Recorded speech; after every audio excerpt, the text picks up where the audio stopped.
So guys, check this out. This is the Mid-Autumn Festival gift, and they're giving these Nomi pins and also mooncakes. You can get them over here. And then also over here, you got a few loot boxes that you can participate. You got these little quiz questions, and then you can get one of those boxes. Hey. Yeah, this is pretty awesome. All right, guys, so we gotta talk about something pretty important. That is, of course, NIO's R&D spending. And William Lee's way of justifying this is, of course, he said, we're sacrificing short-term losses for long-term margins. They're doing everything, well, not everything, lots of stuff by themselves to improve the margins, like batteries and also chips. And he said that by doing these themselves, they're able to achieve something like 20% margins. And it's very important that they proceed with this, and that's his justification for all this. But I'm gonna be playing the devil's advocate over here, and actually we gotta discuss this a little bit more in depth, okay? A little bit more about this. So first of all, doing it yourself seems good. It sounds very good on paper. Everybody's happy with 20% margins in the future. That would be very fantastic. But have you ever thought about execution?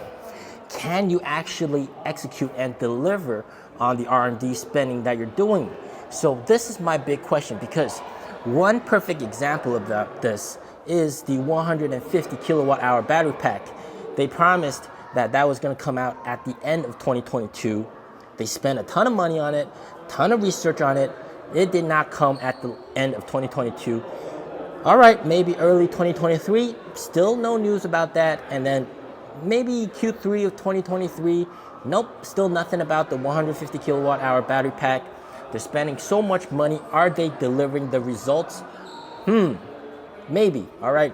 But now what you're seeing is CATL has come out with their own ceiling battery pack, 140 battery pack that's going on the Zeekr's. That's amazing.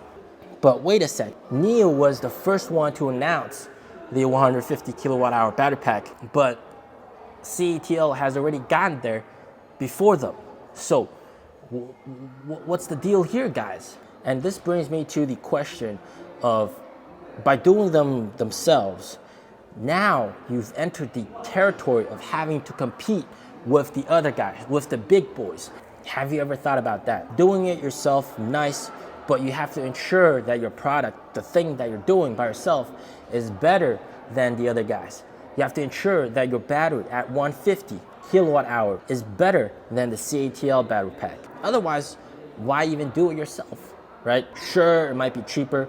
Which, by the way, it isn't, because the co-founder said the 150 kilowatt hour battery pack cost as much as an ET5. Right now, at this moment with Zeekr 001, you can already buy the 140 kilowatt hour battery pack with 1,000 kilometers of range, even though the acceleration sucks and I would never choose a Zeekr over a NIO.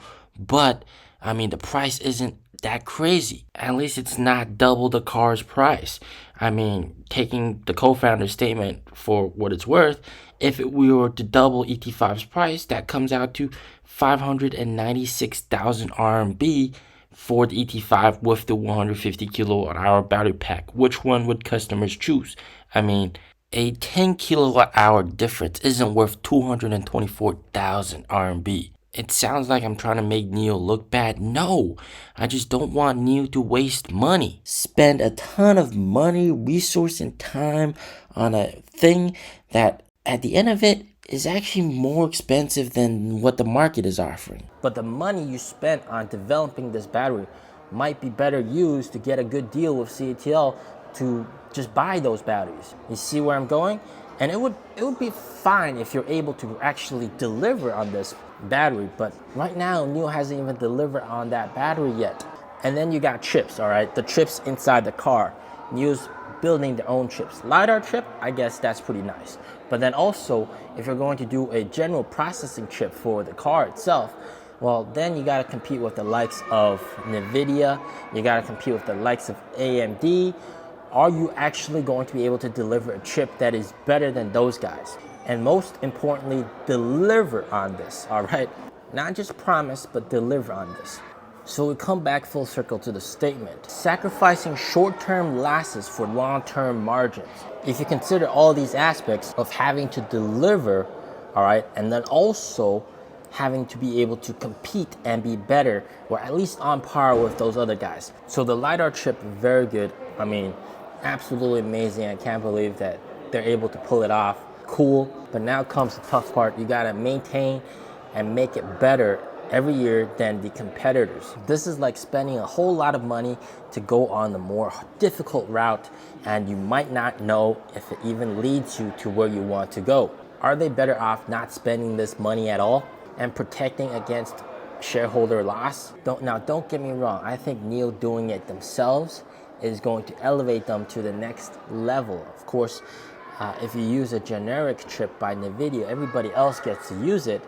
You know, having your own chip, that just means that you're only going to be the only one with that chip. And this would really elevate you to the status of some of the big tech companies making their own stuff, like Apple making their own chips. But the big question is, does NIO have the R&D money to support the constant need to upgrade these chips for future iterations and also deliver on it? That is the most important part. Because when the 150 kilowatt hour battery pack was launched, that was so nice.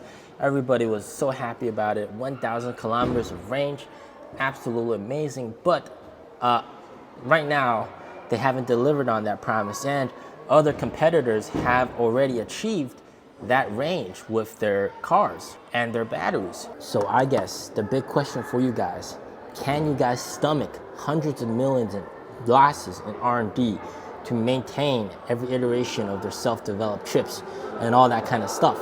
Now, the straightforward answer might be no. Of course, we don't want hundreds of millions of losses in R&D. But my thinking is, if they're able to execute, it's going to be really, really worth it. So fingers crossed, guys. Pray to God that these guys, they're spending that money and they're delivering on it and not letting the competitors catch up and overtake them, like what's happening with the 150 kilowatt hour battery pack. They dumped so much money into that. The batteries still cost so much. It costs as much as an ET5 to build. And then at the same time, CATL comes out with the 140 kilowatt hour Qilin battery pack. It's a big slap on the face for NIO and especially NIO management. If they just use that battery like what Zeekr is doing, you not only would have saved those billions of RMB spent on research for that battery, but also give the customers, the consumers, the battery pack ahead of time. So hammer fist down, we need NIO to deliver. No more excuses. If they can't deliver on their R&D spending, it's all gonna be for nothing. Now, by the way, if you're thinking if CATL is stressed about NIO making their own battery instead of going with CATL for their battery pack, well, don't be so worried about CATL because they actually got joint investment in that project. So it's actually a big win for CATL. I think NIO needs to spend more money on getting whatever they're researching to fruition, be able to produce it. Otherwise, all that money wasted. If you can't deliver something that can be bought by customers, then it's all wasted. Do you agree with the CEO on the point, sacrificing short-term losses for long-term margin? Let me know in the comments down below. As always, stay safe, stay healthy. Peace out.